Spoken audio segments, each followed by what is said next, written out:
My mother smiled, as if she were handing me a blessing, not a knife.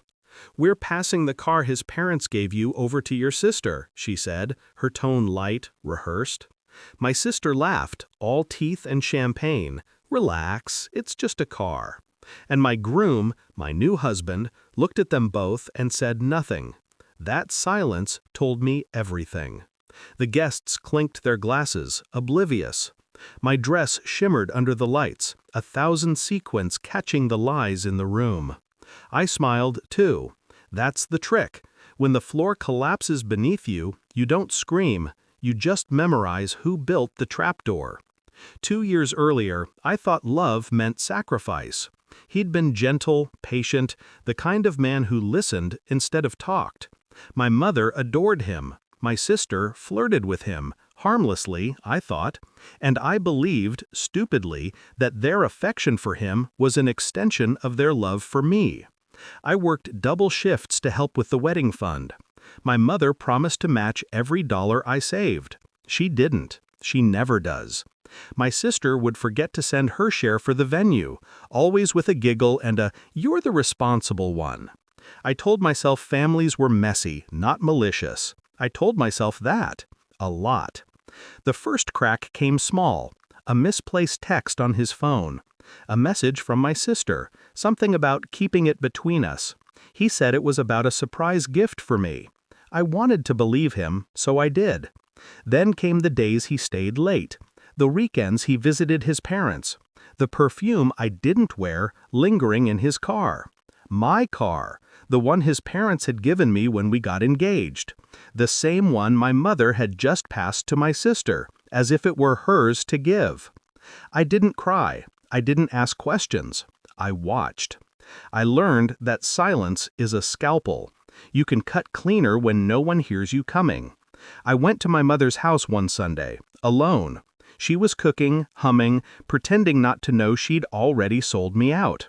My sister came downstairs in my old college hoodie, her hair wet from a shower that wasn't hers to take.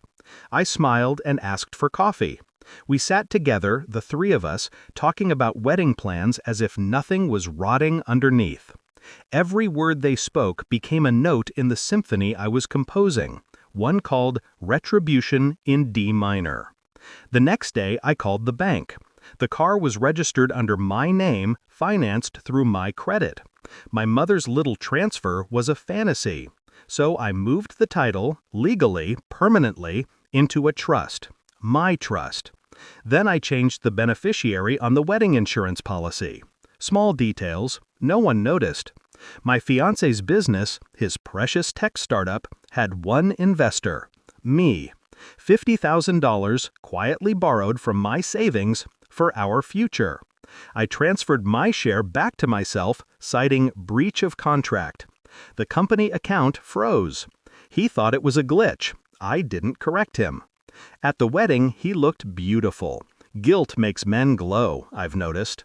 My sister was my maid of honor, shimmering in silver, smug. My mother whispered in my ear before the ceremony, "You're lucky, you know."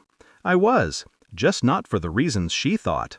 When they announced the car transfer, I saw my groom's throat tighten.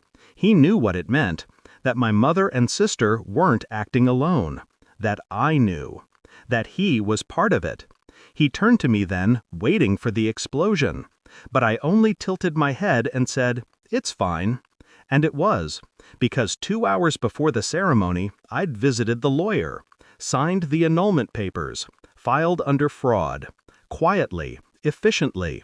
After the reception, while they toasted to their own cleverness, I excused myself. The car keys sat in my clutch. I walked outside, the night cold and clean, and drove away in my car. By the time they realized what had happened, the missing funds, the frozen accounts, the invalid marriage certificate, I was gone. 3 days later, my sister called. "You ruined everything," she hissed. "No," I said. I just stopped pretending. My mother tried to guilt me next, claiming I'd embarrassed the family. I told her the family embarrassed itself. Then I hung up. It's been 6 months now. The car sits in my driveway, repainted black. The engine hums like a secret kept well. Sometimes I imagine them together, my mother, my sister, and the man who thought I'd never see through him. All of them bound by greed, circling each other like wolves that ran out of prey. I don't hate them anymore. Hate is loud, messy, wasteful. I prefer silence. It's cleaner. When people ask why I don't wear a wedding ring, I tell them something valuable. You can't choose who betrays you, but you can choose who walks away smiling. And that's enough.